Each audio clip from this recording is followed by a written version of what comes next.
Yesterday, I was shot down and hunted by men that wanted to cut my head off. I've flown 28 combat missions in 3 tours. But none of that scared me half as much as what I saw in that bunker. It's easy to see them as monsters, but they're just men. It's not human. There's nothing like this bunker on any satellite images. I can take you to it. How many are we talking about? There's an army down there.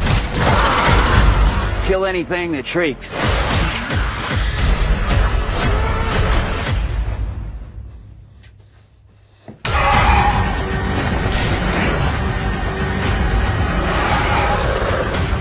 Batter up, you son of a... camera!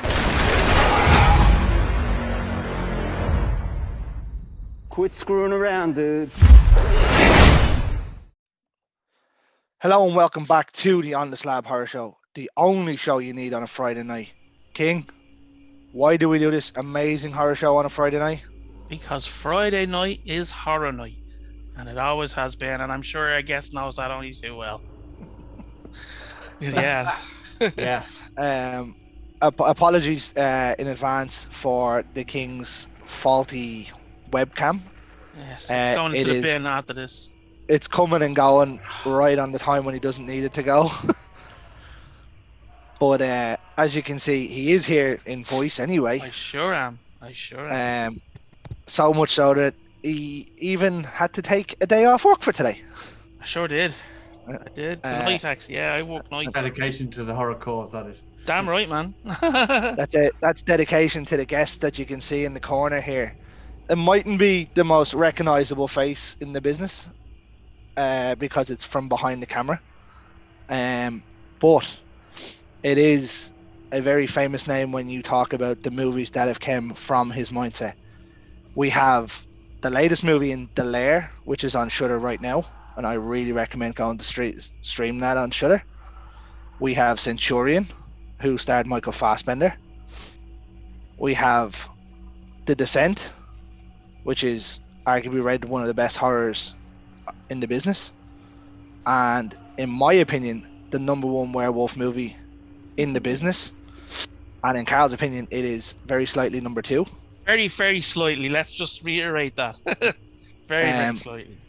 But tonight we have the director of all those amazing movies, Mr. Neil Marshall. How are you, sir?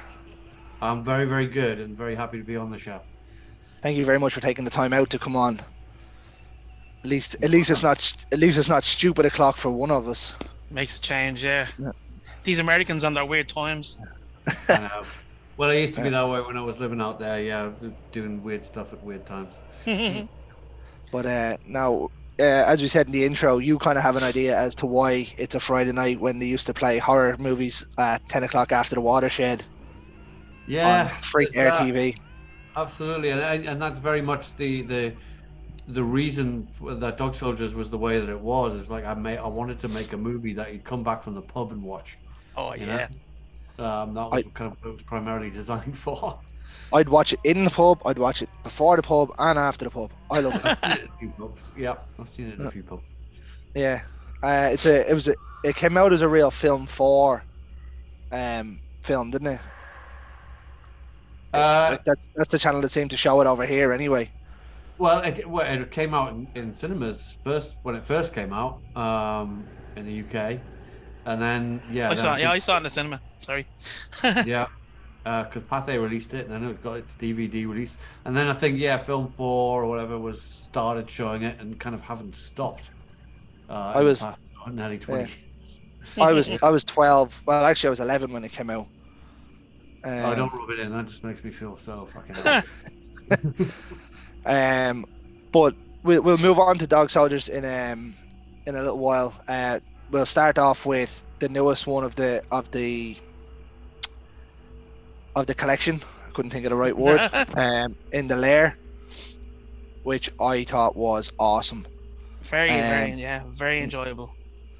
Well, that I think that's the key word, is that it's enjoyable. I wanted to make something fun, because we've just done the film The Reckoning, which is it's kind of very dark, and it's more, it's as much a drama as it is a a horror movie, although it does Yeah. have devil sex in it.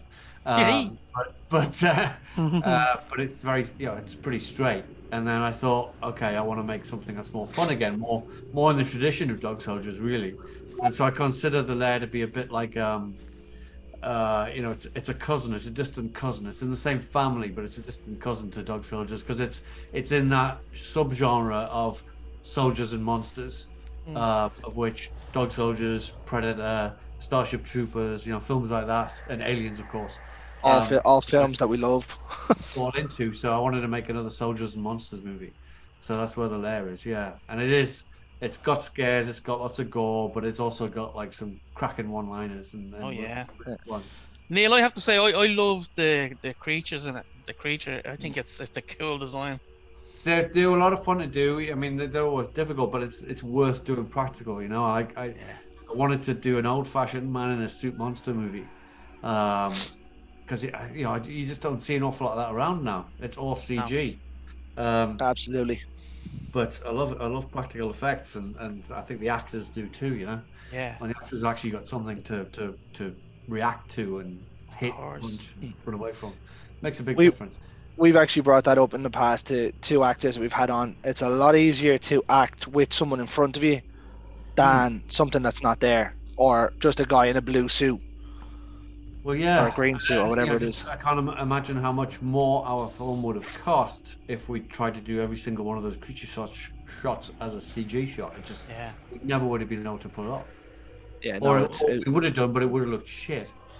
I was just going to say, I mean, I think when you've got a practical effect, it does feel more kind of authentic and organic, doesn't it? It really does. It just holds up on camera because it's real. It's there. Yeah. It's in the room. It's like it's reacting to the lighting. It's and you get happy accidents. You get things happening that you can't predict, but suddenly something might happen accidentally that just works for the movie. That happened a lot on Dog Soldiers and on Descent as well. That just certain things happen because it's there and it's in camera. Yeah. It's part of life then. Yeah, that's the ideal. It's a living thing on the set. I will say that, as Carl said there, the creatures looked phenomenal. To me, the creatures looked a bit what's the right way? So say the Demogorgon from Stranger Things crossed with Venom. With Venom maybe a bit, or with Resident Evil, and then it had all the little holes for what's it called, trigonometry or trigophobia or something. Trichophobia, yeah. Yeah. You could see all their head. There's little holes in their head and stuff, and you're like, "What? Yeah, that's gonna creep somebody out." Yeah, to freak people out who suffer from that. But I wanted to make it all teeth, Yeah, not enough things with the teeth in them. Let's be honest now, Yeah. And then obviously it having. I have to get some tentacles in there. That's what I was gonna say. It obviously has the like the probe tentacle things that come out, and you're like, "Oh no." Anything with tentacles that are going to stick in places they shouldn't and stuff like that. It's like, oh yeah, okay. That's what really creeps people out. That's why the likes of like as you mentioned earlier, Starship Troopers. Obviously, the bug comes and sticks it into his head. That's fine, but when you see it taking people's brains out, people were like, "No, what the fuck's going on here?" But, well, I had to get the line in about sucking brains out, whatever, in that one as well. There's a reference to brain sucking. Yes, if you're dealing with monsters with tentacles, there's got to be some brain sucking going on. It's got to be a little nod to Starship Troopers there. Yeah, of course. And every other alien movie that ever came like that, obviously. But of course, Neil. Sorry for cutting across you, Greg. There, the film it came out on Shudder, didn't it? Yeah. Yeah, it got a theatrical release in the US, cool. And then it came out on Shudder in the UK in January. That's right. I watched it. I think it was the day after it came out because I guess it's I don't know how you get it through Prime. No, well, I have Shudder, so I'm able to watch it on that. But I don't think it was on Prime. I didn't see it on Prime. Well, you get Shudder through Prime or something like that. All right. Okay. Oh, do you? I don't know. Yeah. I know we can get Shudder just outright, but it's like £6 or £7 a month, which is great because the amount of amazing stuff that comes out on it is phenomenal. That's why I was actually quite surprised to hear that the Lair was going onto it straight away. I was like, oh yes. Mm. Well, I mean, we try and make, I try and make the films to be as cinematic as possible, and I've seen it played in the cinema, and it's big. It's a big movie. It's a little movie with big, an epic canvas, Yeah. Yeah. Afghanistan and stuff like that, and we shot it in widescreen and everything about it, the sound and the action and stuff like that. I wanted it to play to an audience, but the way that it was made, financed, was that Shudder bought it, or RLJ in the States bought it, and they have a deal with Shudder, so they Yeah. bought it outright for UK, US, Australia, and New Zealand, but it only went theatrical in the US. They don't do theatrical deals for the UK, so it ended up going Mm. straight to Shudder here, which is really unfortunate. So that it, as I say, I've seen it playing in theaters or whatever in cinemas. We had a little premiere screening a couple of weeks ago in London at the Prince Charles Cinema, Yeah. and it was the most fun screening I've had of the movie because it was actually not a horror audience for the first Oh, time. cool. It was Oh, just like a regular bunch of people, and and a lot of them didn't necessarily, go to see horror movies, but they had such a laugh with it because they were getting really scared during the scary parts and having a really good laugh during the rest, and it was a really fun night.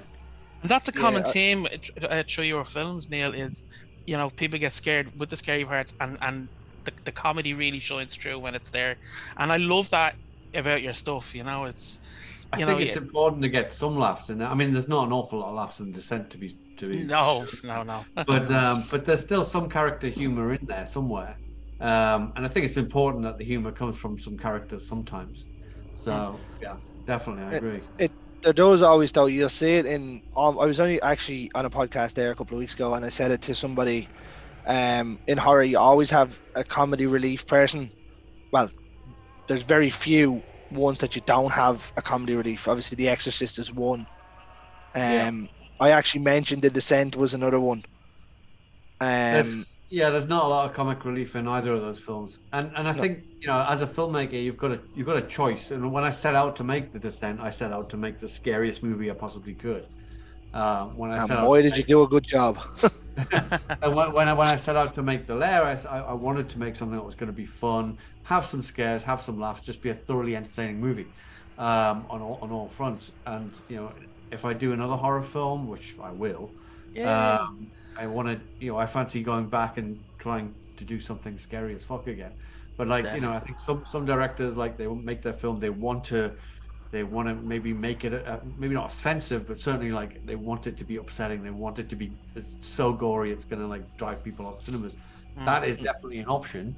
Um, with this one, I just wanted to make something that people would have a good laugh with, Fun. go Yeah. along for the ride. But next time, who knows? I would like to do something really dark and fucked up again. Deadly. Definitely. I mean, with the type of movie that the Lair is, you can see where people were comparing it to, obviously, to Dog Soldiers, which I don't think is a fair comparison because they're No, two. they seem to compare it more to The Descent, which is like an even more unfair comparison. Mm. It's basically like, oh, they're saying, oh, well, Neil Moss is doing a horror movie. It's got some underground monsters, therefore he must be remaking The Descent. Well, if you go in with that attitude, and you're going to compare it to The Descent, then you're going to be disappointed because it's nothing like it. Yeah, And if anything, tonally, it's probably more like Dog Soldiers in that, in fact, it mixes humor and horror. But I don't think it's like either of them. It just happens to be soldiers, monsters. There's an underground lair, but it's not a cave. It's yeah. like you know, it's a whole I different like thing. I got into a fair few debates online about it, and people were saying, "Oh, well, it's just basically Dog Soldiers." I was like, "Did you actually watch the movie?" Like, I said, Yeah, it's nothing like it. Okay, it's got humor, fine. So what? Do you know what I mean? I was like, it's a completely different movie. yeah, Like, I was completely like, different characters, completely different setting. It's like, it's interesting that the world that with Dog Soldiers was 20 years ago, Mm. and that was the world pre 9/11, pre the Yeah. war in Iraq, pre everything like that. It's a very different take on on soldiers and who they were at that time. And I felt the need to, like, obviously, I wanted to set it within a real context. So it was in Afghanistan, and it's set around a real event, which is the dropping of that huge fucking bomb that the Americans dropped in 2017. Yeah. And I wanted to just, like, center a story around that real event. And I'm certainly not trying to make any kind of political statements with the movie. It's just about a bunch of people stuck in a shit situation and trying to deal Yeah. with it. Um, As like I can't get over some people that when they're just like, oh well, it has to be this. Why does it have to be that? Just because your There's name's attached to it. ultimately that there are those that just basically want you to make the same thing over and over and over again. Hmm. It's like And that then, with music but as well, isn't it? if you do that, then they won't be happy with it because it's like, Yeah. well, it's never going to be the same.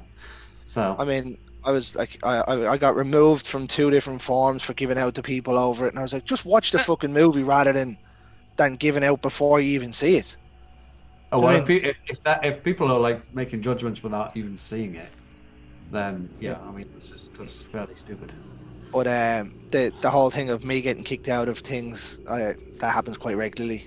I usually Yeah. get Facebook bans and shit. He has an opinion and he likes to use it all the time, you know. Neil, Power I of want free to speech.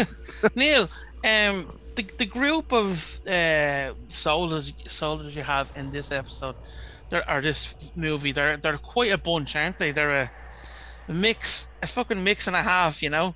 Um, what I was going to say to you was was there any kind of particular? I mean, when I think of really cool squadrons from the films, I think of the squadron from Predator or Oh the yeah, Marines from Alien, or was there any kind of influence from any types of those kind of people for these guys?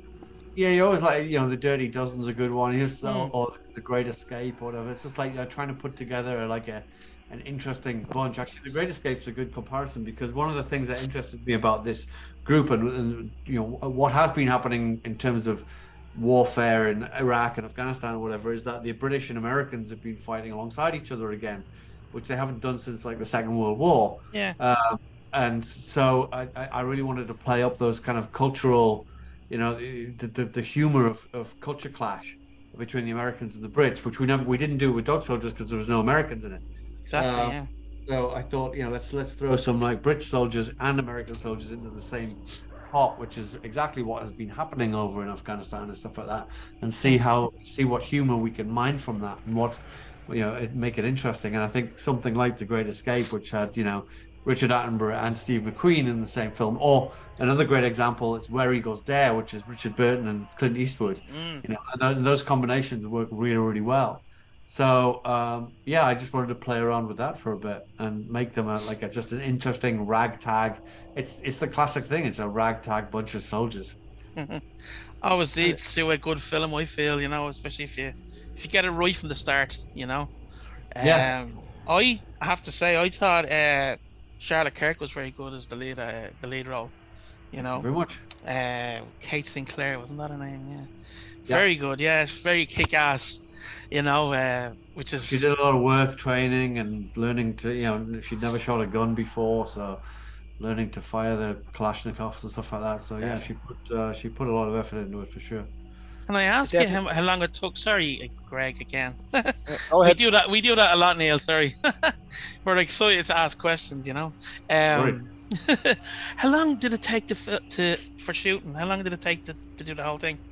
We had 26 days.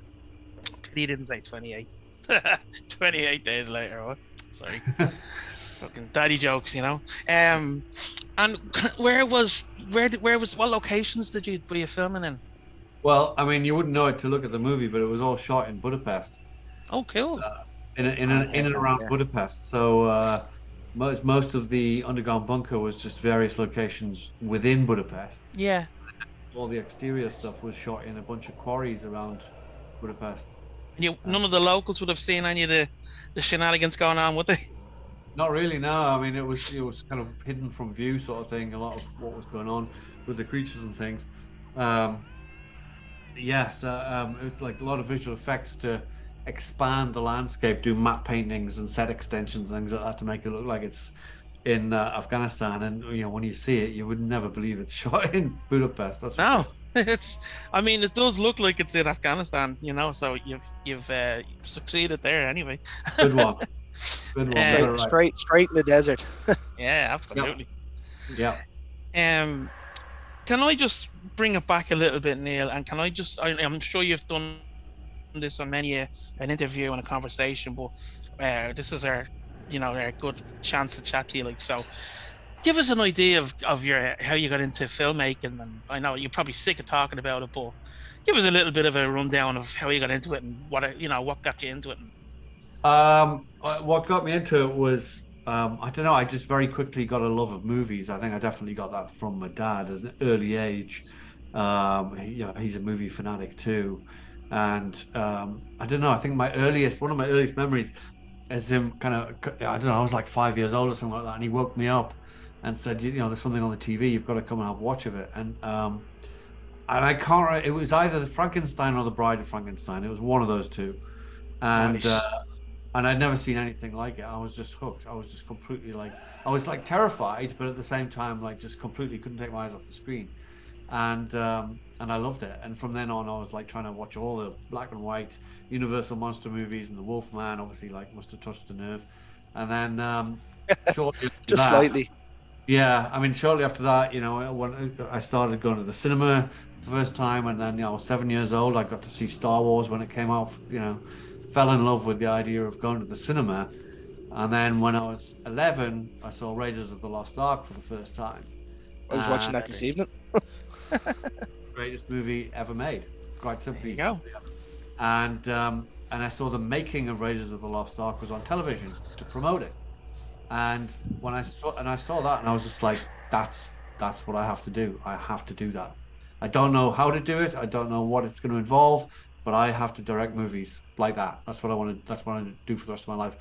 And my best friend, Mike Johnson, who's now a very successful writer. He wrote Sherlock Holmes and stuff like Mm. that. He had the same idea, and we got hold of his mum's little Super 8 camera. I mean, it's a bit of a cliche now because like Spielberg's told this story and J.J. Abrams has told this story or Yeah. whatever. But this is how we all started. Like we all got hold of a Super 8 cine camera and started making films.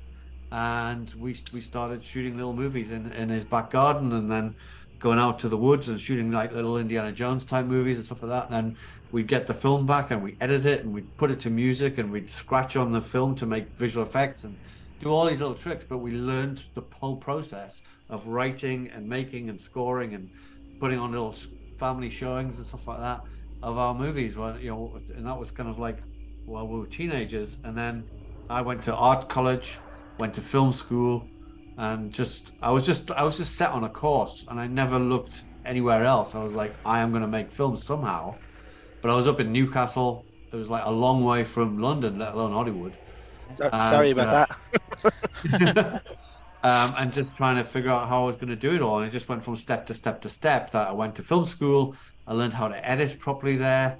I came out of film school, and so at the time there was still a local television industry up in Newcastle, Yeah. and I managed to get some jobs there editing to pay the rent, and at the same time I was writing. And then another friend of mine from film school, a guy called Keith Bell, we got very drunk one day and came up with the idea of Dog Soldiers and said, let's make a werewolf movie for our first Wow. feature. That was round about 1996. We didn't get to shoot it until 6 years later, but that was the start of the process of writing it, of going out, trying to get the right people attached and make it, Mm. and finally got there. So I was 30 when we shot Dog Soldiers. So yeah, long journey, but worth it. I mean, you said there that you just went out and got drunk and decided we're gonna make a werewolf movie. That Yeah. must be the best drunken decision ever. It was a pretty good drunken decision. I think we wrote a little contract out on a napkin somewhere, which I did have for a lot of time. I don't know where it's gone now, but I certainly had it. There's a very drunken scroll of like, let's make a werewolf movie. I'll produce, you direct. There we go. We'll sign it. Well, that was our first contract. Brilliant. But a lot of at that time, because I was still living in Newcastle, and there was that thing of like we just literally like there'd be a few of us. We'd go to the pub, our favorite pub in Newcastle, a place called the Bacchus, which sadly no longer exists, or it doesn't exist in its original form, which is awesome. Used to go there at like midday on a Saturday and not leave until we were kicked out at whatever time, 2 o'clock in the morning or something, because get locked in. And all day would be spent knocking around ideas and film shit, just talking shit all day until we'd come up with like an idea. And one of those ideas was Dog Soldiers, another one was Centurion. And that was where A lot of those So ideas came from. that's so that's how long that's been in the process. Obviously, Dog Soldiers was 2002, Yeah. and then Centurion was what 16, Well, I shot it in 2009. It was released 2010. 10. Oh, I only seen it later on then. But like that's a long time to have an idea in your head. Well, if it's something good, it'll stay there. Just states and it turns over, and all the idea was like somebody just said to me, "Have you ever heard about the myth of the Ninth Legion?" And I'm like, "Well, what's that?" And he says, "Oh, it's this entire legion of Romans, and they marched into Scotland and vanished without a trace." And I'm like, "That's awesome," and Mhm. it's in the back of my mind, and like, shit, that somewhere, and there was like at one point there was an idea of if I did do a Dog Soldiers sequel it was going to be a prequel about the Romans going up into Scotland and getting picked off by Oh, werewolves. that would be Um, class. and somehow that kind of like just changed. And over the years, these things come and they go, and we never got to make the Dog Soldiers sequel, and so it kind of became Centurion instead. Somebody signed that man up to a Dog Soldiers 2 right now. I'm all in. I'd say Um, that's probably one of the things you get asked the most. Would you make a sequel, or Well, I'd is it say that still ever if possible? You know. if I had a pound or a dollar for every time somebody asked me that question, I could have financed the film now. Yeah, I can imagine. I'd say you must be delighted with the amount of love that film still holds, even to Oh this God, yeah. day. No, it's unbelievable. I'm so proud. We did a little mini cast reunion at a horror festival in Manchester in um, November, yeah, um, and um, just seeing some of the boys again. Spoon was there, and Sean Pertwee, and Craig Conway, and just getting together with them, and just chatting about it and reliving those memories and stuff like that. And the fact that so many people wanted to come along and meet us and say hi, it's astonishing the love that that film holds. It I really is. wanted to go, We didn't all we, wanted. Carl? We all wanted to go. Okay, leave me alone. It's Carl's fault that we didn't go It's not my fault. It was my partner's 40th, Ah, so I that couldn't weekend. go. And in fairness to the lads, they wouldn't go without me. So, I which was is absolutely gutted. Once I seen the announcement, I was like, no. because in fairness, Neil, he would have been happy. I would have been happy. He had you. I would have had yeah. David Naughton. You know, uh, Yeah. I got to meet David Norton. He was lovely. Yeah. but sure, Yeah, it is what it we were is. like on the tables next to each other. It was like a bitter rivalry. We should be Ah, next You door. should you should have just told Carl that he was a dickhead or something just to make him feel a little bit better. oh no, no, Um, I don't want to hear that. no, yeah, we were gutted. Now I've watched the panel twice since they dropped it on the YouTube channel. Oh yes, yeah, no, It was very, very good. Very enjoyable, yeah. it was Uh, good fun. It was just yeah, just feel the love for the movie was lovely. 20 years on, was great to see the cast back, or most of the cast anyway. Yeah, Um, Obviously Kevin didn't go. He's big time Hollywood now doing, is it Grey's Anatomy that he's doing? yeah, Grey's Anatomy. Yeah, no, it's hard to get I, him out of LA I'd right I'd actually rather tear my eyes out than watch that. now. She watches some of it, and I'm like, no, no. I've not. But No, I love Kev to bits, but I've not watched an episode. And I know he's directing episodes and stuff like that now. So Ah, fair play to him. I, So he's I've doing well. yeah, no, he's doing very well for himself. Golden I, handcuffs, that's what it is. Golden handcuffs. I've never been into any of them kind of things. As I said, see, I don't really watch a whole lot of TV stuff. Movies is the way I go. So, Yeah, me too. um, but for me, like I've told the story a million times on this show, we used to go into video shops and rent out DVDs and see if like we'd pick out anything, or most likely we'd pick out the worst looking DVD boxes we could find, Yeah, and hope to God that there was something good that came out of it. Um, so we've done it a few times. I don't know whether you've ever seen the 2003 Wrong Turn. yeah. Yeah, that got that from it. Yeah, I got House, obviously the Sean Cunningham one. yes. Um, but we got Dog Soldiers from it, Aha. uh, and I was like, yes. You know what I mean? Pick it up, werewolf movie. 99% of them are crap. Yeah, I mean it's a difficult thing to do because unlike zombies and vampires, which the makeup effects, they're still fundamentally human. So it's like, you adding some teeth or some Yeah. flaky skin or something like that, whatever it is. But werewolves, you've kind of, that's why not many of them get made, because creating a decent werewolf is bloody hard, Yeah. and not very cheap. So yeah, and then so there's a lot less of them in the werewolf genre than anything else, really. Is there any particular reason, Neil, that they were so tall? Was that part of the lore of that particular werewolf, or like the way they were like what 8 foot tall or whatever they were meant to be? Yeah, because I thought they'd look cooler if they were tall. That's fair I enough. get that. I get that. Asked Yeah, and no, answered. you want them to be scary, you want them to be big, and the way that it's like I thought it was like a sort of dog that's on when a dog gets up on its hind legs, or a bear or whatever, like that. Mm, You think that they're pretty big, and then they stand up on their hind legs and they're like way taller. yeah. And I just thought, oh, okay, it's kind of like that, so let's make them really tall. What I especially loved about them was they were smart. They Yeah, actually used the pack rather yes, than trying to use the little bit of intelligence that they have for being half human yeah. to trap people and do this, that, and the other. Yeah, Well, not even that though. If you ever watch like nature documentary, when you see a wolf pack, yeah. they don't all attack at once. They'll circle round and then they'll use the pack as many as they have, which they do quite well. You done quite well with this. I did a lot of research into. I had 6 years to plan it, so I did a lot of research wolves and wolf behavior and werewolf mythology and all that kind of stuff to prep for that one. Yeah, I just thought it was fantastic. I was hooked on it from the first time I seen it. And I couldn't even tell you how many times I've seen it now. I watch it at least 3 or 4 times a year. He does. Nice. Well, Um, it's quite a busy film as well. There's quite a lot in it, so you can watch it a lot and spot things differently. Yeah, you do. I do see it sometimes, and I watch it and I'm like, oh yeah, I've seen it this many times, but I never noticed that happening before. Yeah. And things. What's going on? So, like for me, the casting was perfect. Obviously, at the time, not really many huge names. Sean, probably the biggest. Was he at the Sean time? probably the biggest. Yeah, Sean and Kev. I mean, Kev had done Train Spotting. Sean had done. Mm, Well, train spotting, yeah. Sean had done a bunch of stuff by then, obviously, mm. but yeah, I mean, they and Liam Cunningham. It was way pre Game of Thrones and all that stuff. He's brilliant in that, isn't he? He's brilliant in this. He's Brilliant.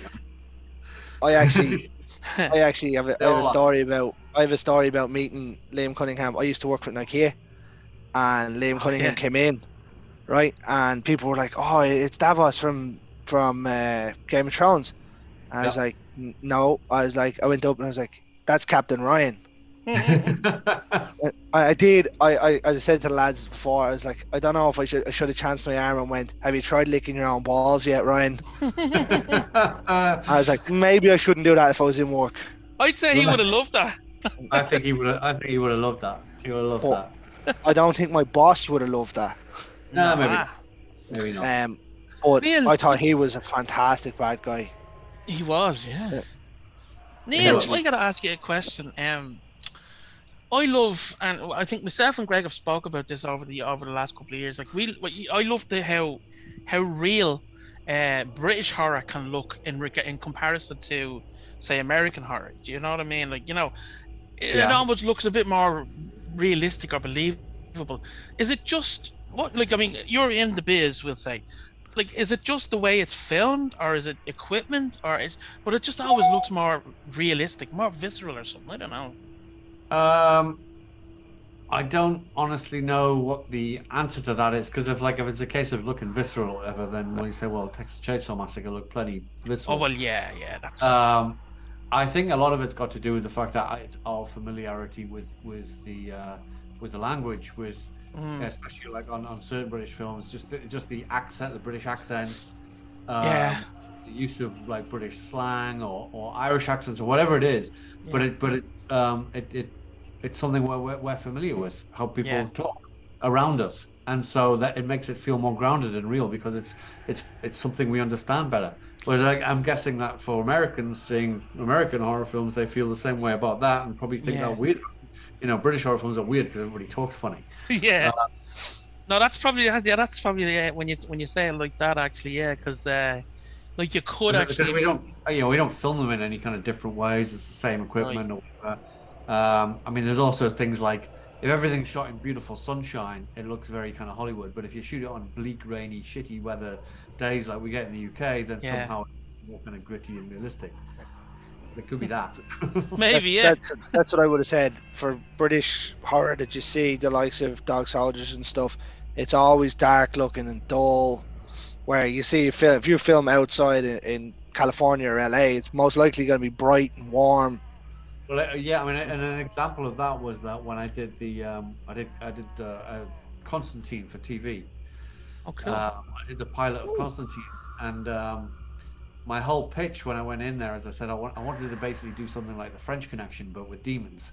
I wanted to look nice, like gritty 70s, bleak, new because it was going to be set in New York. So yeah, I was like, I wanted to look like the French Connection, just be bleak as fuck, but with like Constantine and demons and stuff. That's what I want to do. We ended up shooting it in Atlanta in the summertime, where it was like blazing sunshine, everything's crisp and clean and brand new, and I'm just like, that's totally not the aesthetic that I wanted. Like it was fun, but it never looked as good as I intended it to look. yeah. I didn't even know they made a TV show of Constantine. Well, it only lasted one season, and Ah, then right. the Even still, I weirdest did thing. like the old movie. Well, the problem was that they wanted to make it was a network TV show, Mm, and Constantine's a character who's famous for like drinking, swearing, yeah, having sex and smoking. And he wasn't allowed to do any of those on the TV show. He couldn't smoke, he couldn't drink, he couldn't swear. shame. And it was like just take away all his best attributes, and you're just left with kind of a grey man. John Uh, Constantine without a cigarette is not John Constantine. I know exactly, and there's so much hang on that. If it hadn't been done network TV, I think it could have been great. But it was so restricting trying to create that character. It's like trying to tell a story of like Sid Vicious or something without him like, drinking or whatever. So yeah, so that was kind of weird, and it got cancelled after the first season. But they took the actor and the character from my version of Constantine, and they put him in. I think it was the Flash first or Arrow, and then he became a regular on Legends of Tomorrow. Right, As okay. the same actor playing Constantine. So it was weird because like that version of the character lived on even though his own show died a Right, death. okay. Awesome. I didn't really watch any of those DC TV shows. Now. Um, Was that she loved Arrow. That's the green lad at the bow, isn't it? was that? It Yeah. wasn't Stephen Amell, was it? Wasn't who? Stephen Amell was Arrow, yeah. Arrow, Oh, yeah. I never watched Arrow, so I don't know. Either way, but like as you said, you've done a bit of TV work and whatnot. But going back to movies, I'd say you're a bit more freedom, um, in terms of making movies compared to where you might be before. I don't know whether America have a watershed where you can do certain things. As you're saying there, it was restricted for Constantine. Well, only on network TV. If you're doing Game of Thrones or whatever on HBO, you can actually do stuff on TV now that you would never get away with in the cinema, because they'd slap an X certificate on a film if you did half the stuff that's on TV now. It's kind of everything's suddenly flipped. So I mean, but for movies, I don't know. I never even take any of that into consideration. It's like I just make the movie I want to make and see what ends. I've never had to cut a movie to get a different certificate, and I'm not planning to start. It's like, with Descent, I wanted to make an 18 certificate film, and that's what we did. I mean, like before that, like obviously Dog Soldiers wasn't overly amazingly gory. No, it Yeah. had some. I mean, Sean with his entrails hanging out and stuff like that. But I made a film that I was like, I would have loved it to got 18 certificate, but the censors in the UK or whatever came back and said no, we'll just give it a 15. It's like, yes, it's gory, yes, it's got some language in it, whatever it is, but it's clearly the tone of it is not meant to be offensive. It's not super scary. It's scary to a degree, but it's not super scary. and and the people, and it's werewolf, so it's like clearly fantastical.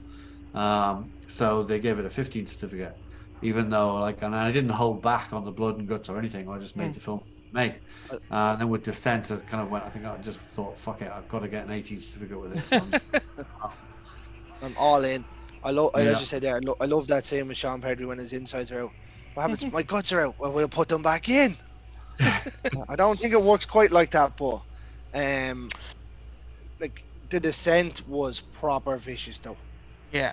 Yeah, I Um, wanted it to be. It's bleak. It's gnarly. It's people. It's these bunch of girls who will literally like do whatever it takes to survive. And I thought let's get messy with that one. Give, I give, said this. Go ahead, Cal. I was just gonna say, give us a little bit of a background on that one, because like you probably thought we were ignoring the descent, but we're not. No. Uh, Give us a little bit of a background on the descent, if you wouldn't mind, Neil. No, so that actually came about almost as a reaction to Dog Soldiers, as a reaction to uh, one of the. I still don't remember who it was. It was somebody who wrote a review and said that Dog Soldiers is great, it's really good, whatever. But when's a British filmmaker going to make a really scary horror film again? Hmm. Because like Challenge accepted. the last one was like Hellraiser or whatever, and I was just thought, oh right, well, fuck, the gauntlet's been thrown down now. So that was it. I just thought I want to make the scariest film I can possibly make. Um, so that was the origins of the Descent, really. Such a good film. I mean, you've put two things in place for that movie. People that are claustrophobic, and then high stress levels Yeah, causing people to do things that they yeah, wouldn't normally do. So issues of like, trust, and Yeah. yeah, but Yeah. like there was an issue. It was there's so many subtleties in that movie. Obviously, you have and there's a spoiler alert. If you haven't seen it by now, that's your own fault. Um, like you have the cheating aspect of it. yeah, which I think Uh, is kind of like the idea that you take, what is a very, very, when there's a relationship breakdown between, three or four people or whatever, because of cheating, because of betrayal, whatever. That's a high stress situation in normal life that gets people very emotionally like unsound and knocked up to six. You take that situation but put it in a cave when there's things trying to attack you and kill you, and it's like, well, where can we take that? And that's why it's such a kind of intense movie of these betrayals and things that happen underground in this horrible situation. no, it's all sorts of messed up. And again, I liken this to a movie. Like I remember seeing this for the first time, not actually realizing what it was. So I thought I was getting. It came out around the same time as The Cave. I think it might Yep. have been the same year as The Cave. It was the same And year, but depending on that's where you saw it, it either because we rushed it through production. We filmed the descent in like January, February of I can't remember what year it was now, but we filmed it in January, February. We had it in cinemas in the UK in June or July. July. So like that's an unbelievably quick turnaround. But we did that so that we'd beat The Cave to the cinemas because The Cave was coming out in August in the UK. Whereas in the US, they said, let's hang fire and let The Cave open and we'll release, the following year, whenever it was, February or something like that. So yeah, The Cave came right kind of between the UK and US releases of Descent. Because from our point of view, we were like making a little cave movie, and there was this big Hollywood cave movie that had like three or four times our budget, and we were thinking, we're gonna get creamed here by this thing. But No as it way. turned out, we didn't. it was shite as well. The Cave was. Neil, can I just ask you again? Because I'm very into the special effects of the monsters. I really am, as you know. Well, Greg knows. The monsters in this at certain points look like vampires. Just the makeup of them, like how they looked. Um, but give us a bit of a discussion about the monsters in this. Um, well, yeah, I mean the crawlers were the principle behind them was that they were meant to be they're the cavemen who stayed in the cave. Hmm. Like when the rest of us left the cave to evolve and build houses and cities and live Yeah. our lives. There was another bunch of cavemen who did the opposite. They went deeper into the cave and stayed there, and they've evolved to live within the darkness of the cave. And so certain physical attributes have changed to function in that circumstance. In that essentially gone blind because they don't need their eyes anymore, but their ears are super sensitive and they have this kind of sonar kind of vibe going on, Yeah. and they're highly predatory. So like they got their teeth and all that kind of stuff, but fundamentally they're still humanoid. But in terms of their visual style or whatever, I was massively inspired by Nosferatu and Yeah. and the Master from Salem's Lot, which is also inspired by Nosferatu. But Yeah. in terms of that look, I just thought that was really, really I remember seeing Salem's Lot for the first time as a kid and shitting myself. I thought it was so intense. So that was the kind of vibe I was going for.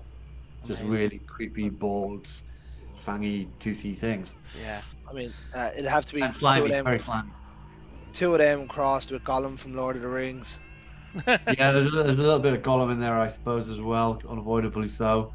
Yeah. Um, I but mean, yeah, anything that looks like that kind of shape or gangly kind of look that's in a cave is always going to be compared to that because of the obviously the amazing response that Lord of the Rings got in the first one and whatnot. but yeah. Um, One of the things that we had to deal with was there's another film that came out around the same time. Oh shit, what's it called? It's about the this creature guy living in the underground system in the oh, UK. Creep. Creep. Um, Creep was phenomenal. I love Creep. yeah, fantastic film. Fantastic film. It's yeah. Um, but when you revealed the creep at the end, and he was wearing a pair of shorts, and it kind of threw me a little bit. I was just like, it kind of undermines his creepiness that he's wearing shorts. Yeah, Uh, and I thought, but given the nature of that story, it makes sense. He was just a guy yeah, who was living down there. But I was watching it going, for the crawlers, we can't have them wearing any clothes because like if you they're not human, and why would they wear clothes? Yeah. Because then they will look like Gollum or whatever. If we give them pants or a loincloth or something like that, yeah. they'll look like Pair of cargo shorts there. exactly. So I was like, I've got to figure out how they basically got to be stark bollock naked. And then you could like getting the actors and stuff to do that, but then we also can't have a bunch of stark bollock naked people running around in the film because then it'll get banned or whatever.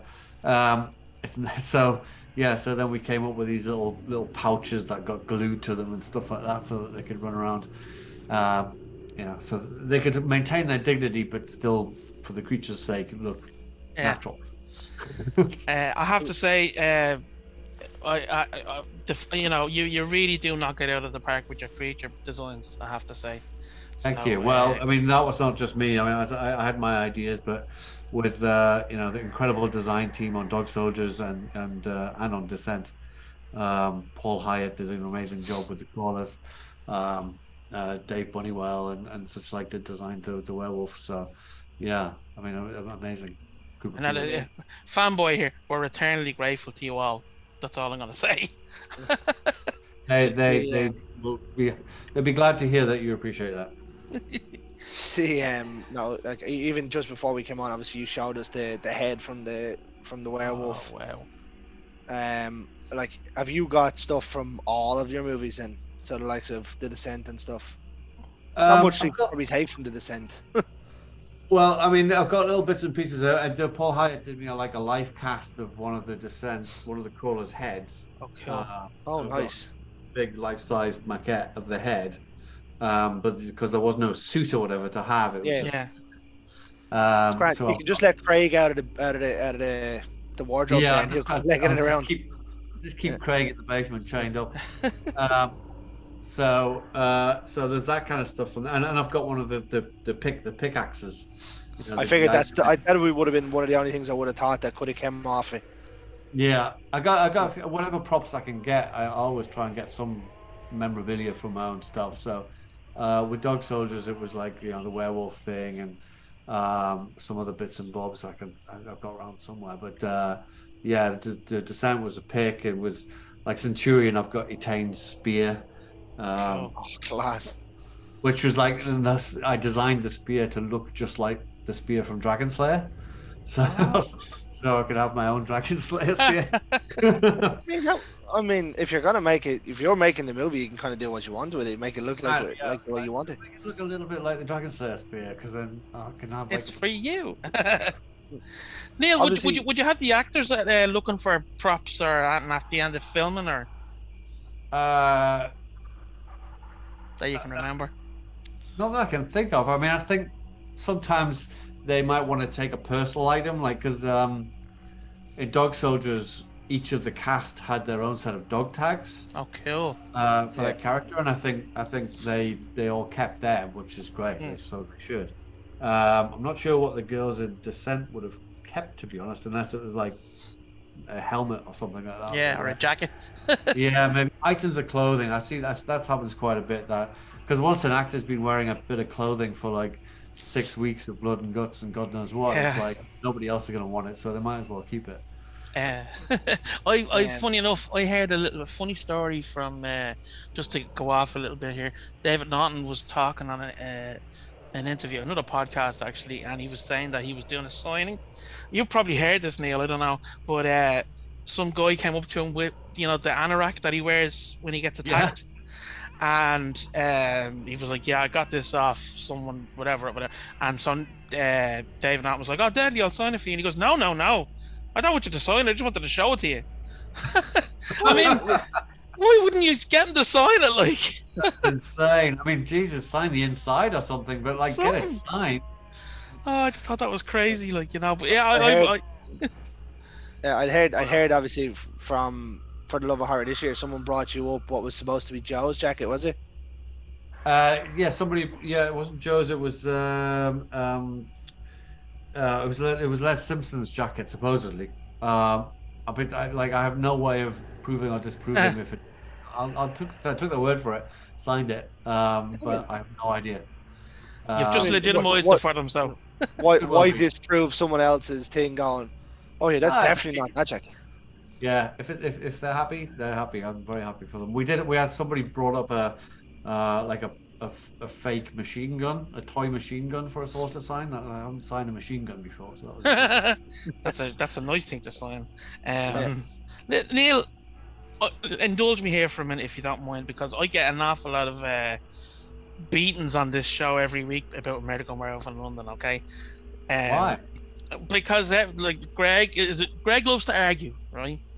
And Me, never. Yeah, Greg, yeah. Never. But give me your take no, on American Werewolf in London. What do you like it, or Of course. I love it with a passion. I think I first saw that on VHS. I must have been about 11, 12 years old, and but this is before the video nasties and stuff like that. Back in the day, the first VHSs. My first experience of American Werewolf in London, and what I recall about it was that the first time that I saw it, I didn't get the humor at all. I just thought it was scary as fuck. And it wasn't. It was only after successive viewings of like, and also just getting older, I suppose, of like starting to appreciate the humor in it and how the wonderful dark humor that's in it. And then later on meeting Landis and stuff like that. I mean, one of the best experiences I've ever had with that film was that for the anniversary, I guess it was the 30th or 40th anniversary, maybe. They screened it at Fright Fest in London with the new Blu-ray or whatever, the new digital version. They screened it at Fright Fest, and Landis was there, and Landis was sitting behind me when the film was playing, and basically gave me a live commentary over my shoulder of the whole movie. Like, this is why we shot that, this is why we did that, and that's how it was awesome. priceless? It was just one of those moments that you just think, God, this is why we do what we do, and how fucking lucky am I to be there. And this was like in Piccadilly Circus, or just next to Piccadilly Circus, so like after the movie, it's just like, shit, let's go see the location. But it's those kind of moments make it all worthwhile. American Werewolf in London, massive inspiration for Dog Soldiers, of course. But there was a funny story behind that, which is that when I, as I say, it's one of my two favorite werewolf movies, for sure. Massive inspiration. But as I always said when I was making Dog Soldiers, is we're not going to be able to compete with that transformation sequence, so let's not even try. I don't want to do a CG thing because it'll look bad. CG just wasn't, we couldn't afford good CG. And Yeah. like, I don't want it to end up like, American Werewolf in Paris. So I just Oh don't want to God. go down that road. Yeah. So I said, for me, my inspiration was Carry On Screaming. Um, when he basically Brilliant. like he basically hides behind the furniture and then comes back up as a monster, and I was just like, that's how we'll do it, because it's not, there's movies that are like transformation movies, and there's movies that are just werewolf movies. And I was like, Yeah. this is like Predator. It's like it doesn't matter the transformation. We can't do it well enough, so let's not even try. Let's just make a joke out of it. Anyway, Yeah. so that's that. But I always said that though the transformation in American Werewolf is like the best transformation, yes. Mm, But I always liked the werewolf in the Howling better. I just thought it right. was more impressive. I thought the design was better. The fact that it was on two legs. I always said it's like I think a werewolf should be on two legs. Yeah. Um, and I always disliked the fact that the American werewolf was on four legs. And I said that in an interview somewhere. And years later, I was lucky enough to visit the set of Burke and Hare when Landis was filming that Oh, outside cool. London. Yeah. And I'm sitting next to the monitor watching this, and who should come and sit next to me but Rick Baker? Baker. Oh wow. And Landis eventually like comes. He's on set. He comes back and he introduces us. He says, "Oh, Neil, this is Rick Baker. Rick Baker, this is Neil Marshall." And Rick Baker stares at me, and he says, "Aren't you the guy who said that the American Werewolf should be on two legs and not four?" And I was like a deer in the headlights. I was like, oh, he's like I he not only he read the interview from years before, but he remembered. And like, oh God. And eventually I just said, yeah. And he said, I agree with you. He said Yeah. it was Landis who wanted it on four legs. And so I wanted it on two. I was like, dodged a bullet. dodged the bullet. Yeah, I was So- like, oh God, I don't want to piss off my idols. That's Yeah. that's a point that I brought up too, Carl, about the difference Yeah. when we actually. So our most popular episode on this show was a debate that we done. We got a guest to come on and judge, as myself and one of the other lads and Carl and one of the other lads went head to head on which movie was better in terms of werewolf movie. Yeah. And that was a point that I brought up quite regularly, and I still do, about the Kessler Wolf being maybe too small in terms of size and Right. the impact that it's making. But I on- think that's what it goes to that point that I said before. It's like, because I've seen like the life size version of that thing, and it is fucking huge. It's big, Yeah. but because it's on all fours, it's like it doesn't have that same Yeah. presence to it. It's not as imposing. Yeah. If you got the same thing and you put it up on its hind legs, it's like, oh yeah, fuck yeah. Do you know what I think impressed me about that particular werewolf, Neil, was how vicious it was. Yeah. No, it is. I like the viciousness of it. They did that beautifully. The attacks on at the beginning of the movie, and those close-ups and the teeth and all that kind of stuff, and the eyes. It had a real viciousness to it, which is great. But I think what makes werewolves scary is the fact that they're part human. And like having a creature that walks around like a human is scarier to me than a creature that goes on all fours like a creature. Because then it's just a creature. It's just a wolf. I'm like, where's the human part of it? Let me ask you. Let me ask you, being an expert on werewolves, okay? I have to say that, yeah, okay. Look, so the best transformation scene is American Werewolf. That's fine, right? But the Howling, that transformation scene, it's so weird, isn't it? It's kind of does this very similar things to the American Werewolf one. It's just a little bit rough around the edges, that's all, but it's still good. They did it in low light and things like that, but it's I think the problem with that was, what I love about American Werewolf thing was that it's he's on his own, he's not doing it in front of somebody. Yeah. And he's just going through this thing in the middle of a brightly lit room. It's so kind of matter of fact, the room. Yeah. Whereas with the Howling, it's like he's standing in front of somebody who's cornered, and you're like, if he's gone through all this stuff, can't they just run away? Yeah, that's. It's Leggy. But I will say, I do like the end product, the actual werewolf itself. Then I do. I like love the werewolves in the Howling. I think that they're astonishing. That the huge ears and stuff like that. And that moment when when Belinda Belaski comes into the office and it takes the file out of her hand. Oh yeah. I was so freaked out by that. And then it like smacks her across the room, Mm. and it's like it looks so impressive. And that was one of the things that I designed because in the Howling, despite its height, it still fits in the room. Yeah. And so one of the things that I wanted to do with Dog Soldiers was like I want to make werewolves taller than the inside of the house. So Right. when they come into the house, they have to like stoop over, I and I Mm. love thought that. that'd be I think really it's kind of brilliant. like really creepy that they're like having to stoop over inside the house. And we did that. And it actually helped them support themselves as well because they kept on falling all over the place with their stilts on. Um, but within that, just before we start to wind down, um, I have a question about Dog Soldiers, right? And it's one that's been going, and me and one of my mates that I said rented it out the first time, he loves it just as much. Well, probably not just as much as I do. I probably love it more. But why does Megan not transform until after she cuts herself on the glass? The cutting the glass thing is completely irrelevant. That was put in there to do with, oh God, it was I had an idea about if we were to do a sequel, there was going to be something to do with DNA of the werewolves and like somebody find that piece of glass with her blood on it and be able to do something. I can't remember what the hell it was, but there was like somehow or other that ended up in the film. I was planting a seed for a later concept, Fair enough. which never came to pass. But the idea was, and that's what the speech about. Um, Being or is it Kev and Sean are standing next to the window and they're saying, well, is it like when you need a piss, you got when you got to go, you got to go, or is it more like needing a shit, where it's like you can kind of hold it back for a bit, and then but there comes a point when you just have to transform. You gotta just take that shit. It's like so.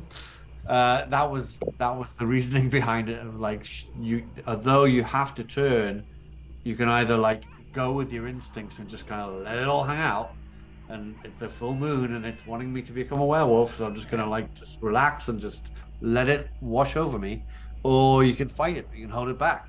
And because she was initially trying to escape with them, she thought they might offer some way out. Mm. She was holding it back. But when she realized there wasn't going to be a way out at all, that they were fucked no matter what, she was like, sorry, I gotta just let it all go. Yeah, I always had the thought at the first number of years that I've watched it. Now that I've actually got the answer from yourself is fine. I always put it down that she was part of the family, but when she cuts herself, it's like she becomes enraged or infected to have to change. Then Well, I'm open to all theories. Well. Which is, I've kind of told you what that was about, but fuck it, Mm. yeah, you I can mean read it's left there for anything into people. it if you want. That's what I thought of it. Yeah, It was just that was the kind of plot hole that I was kind of always thinking on, well, why did she not go with them? But I also think, in my mind, it makes it more sinister for her to not change and her to Hmm. bring them to that house knowing that they're fucked. yeah, So it makes it worse. And she's there with them knowing that in about an hour or two's time, she's going to turn and tear them all to Sunday. yeah. That she lured them, she suckered them in. I mean, I was trying to like go into all sorts of grim fairy tale stuff of like it's like Hansel and Gretel and Yeah. the Goldilocks and the Three Bears and stuff like that. And she was like, she lured them all into the house in the woods. It's a good way of doing it, really. That's literally the only issue I ever had with the film. I was like, but I do love the fact that she gets a period joke in there. No, it's kind of like I couldn't resist. I was like, has it been done before? Like, 'cause I think Ginger Snaps Has hadn't one, come yeah. out. Oh, it had. It was coming out around similar time, or hadn't come out. I can't remember exactly, but it's like, um, surely like somebody's going to put one of these jokes into a werewolf film at some point. Because I mean, up until that point, I hadn't seen any female werewolves, No. so it was like it didn't. There hadn't been a moment to put it in anyway. So I was like, oh fuck it, I'll put it in the script. Now I watch it and I'm just cringing at those lines. I was like, It oh god, works. I It don't. It's works. perfect. it's It not time of the works. month. Oh no, did I really say that? Oh, shit. Um, Neil, Perfect. Yeah. we're going to come now to the part of the show where we always ask our guests, and this kind of seems hilarious and mad and all in one go, but American Werewolf in London or Dog Soldiers? Which do you prefer? That just sounds crazy asking you that. And if I you put say Dog Soldiers, I will absolutely bow because you're here. So, and that's fine. you Well, I can bow honestly, anyway. I can honestly say I preferred making Dog Soldiers. Uh, Fair. yeah, so that's the honest answer. But for me, it comes as a toss-up between American Werewolf and Howling. Okay. Um, and because I'd be a bit of a dick to name my own film. No, Um, I called this. Now I You said did. it. I said You he's did. not going to pick his own movie, You did say that. So as we said, because we I've that we would seem odd. But what I would say, and what I'd say about those two is that I think that American Werewolf is the better film, but I correct. still prefer the actual final werewolf in The Howling. That's fair. I'd agree with that. hmm Yeah, no, I, that's I mean, and the great thing about all those particular three werewolf films is they all have attributes that legitimize their positions at the top of those kind of, we'll say, popularity lists or whatever. Well, they're Abs- all very different. I mean, yeah. and most werewolf films up until Dog Soldiers anyway dealt with the concept of the curse of the werewolf. Mm. The person who becomes the werewolf and the curse of it. And with Dog Soldiers, I threw all that out the window because I was like, I want to do the Predator of werewolf movies. It was Yeah. like they're just the bad guys, and we're going to shoot them with machine guns, and they're going to rip and people's hope for heads the off. best. Yeah. Hope for the best. That's it. Yeah. Awesome. But, So I think that's a really fair answer. That's a safe answer. Hey, he's dead right to do that, because he doesn't I want to did- get I in the did- middle of us.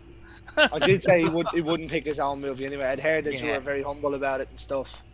But I mean, I'm honestly like, I'm proud that it kind of boils down to a choice of 2 or 3 movies, and Dog Soldiers is one of those movies. Absolutely, absolutely. You know? Let me ask you before we wind down. Have you watched a lot of werewolf movies? Yeah. I mean, I'm always curious to see what people do with. I love the genre, so I'm always curious to see what people try with it. Have you seen Viking Wolf yet? I've not seen Viking Wolf yet. Is it good? Very It's good. brilliant. Very Okay, good. because I mean, recently I watched what was it, Wolf of Snow Hollow, and then what was the other one? There was another one called it was like a Knives Out with werewolves. What the fuck was it called? Oh, it's based on the game, wasn't it? Um, It's on What? Netflix, is it? Something like that. It was like it's like werewolves within. Werewolves Oh, among us, it's- werewolves among us, or werewolves within, or something. it's Werewolf it's the Within one or Ted told us about. Yeah. Yeah. Yeah. And I'm always curious to see what they do with the werewolf and stuff like that. And so, So, you'll find Viking Wolf very similar werewolf to American Werewolf, okay, but okay, not quite as alien werewolf looking. all right. Well, I'll check it out. I'll see. When you do watch it, Neil, will you let us know what you think of it? Will you? Of course. Yeah. Like, But I'm always but- keen to see what people do with the genre. Yeah. and I wouldn't mind. We'd only brought up there not so long ago that there hadn't really been very many good werewolf movies in a long time. And then obviously that Midnight Werewolf one, the Marvel one came out. Oh, werewolf yeah, Night. yeah. Yeah. And yeah. that Werewolves Within. I think that's what it's called. I think And, it's uh, werewolves is. within. Yeah. Yeah. And then obviously we had Viking Wolf drop. But I seen what would you call it? Joe, like Sport Joe.ie or something, put up something about Viking Wolf, and it's definitely in the top 3 or 4, and it mentioned Dog Soldiers, it mentioned American Werewolf, and it mentioned The Howling, and I was like, that's rough. That's big company to be putting that in when it's only out. Yeah. Oh well, I better check it out then. It's very good. Watch it without subtitles, or watch it with the subtitles. Yeah. Because there's dubbing on it. Yeah. It comes dubbed when you start watching it. Okay. And I was like, I was only about 10 minutes in. I was like, no, this isn't right. and then I switched it All right. over. But brilliant. Yeah. But I think we'll wind down. I don't want to hang on to you all evening. Well, before the full moon comes out, of course. Yeah. Well, I'm already starting to change here. I mean, I'll be like them werewolves if I changed it. I just wouldn't have any hair behind my ears. But Neil, it's been an absolute pleasure to have you on. Absolutely. Thanks for having me, man. It's been great. And anytime you ever want to come back, and just even if you want to come back and shoot the shit. Shoot some shit. Let's actually do that sometime. Yeah. If you put that in a movie, I want to be quoted on that. Shooters. But like, let me just say before we go, Neil, I think I speak for Greg and myself here, and we are fanboys here. I'm going to say this, you know, your films, sorry, have really, really, you know, taken us, you know, and we just want to. We're eternally grateful for your output, and we just really appreciate you being on the show tonight. It's a big night for us. It really is. And we just want to thank you so much. That's all we want to say. I'm honored. I just yeah. Please keep watching, and I'll keep on making. Absolutely. Absolutely. And if you ever want to throw some premiere tickets our way, we'll come.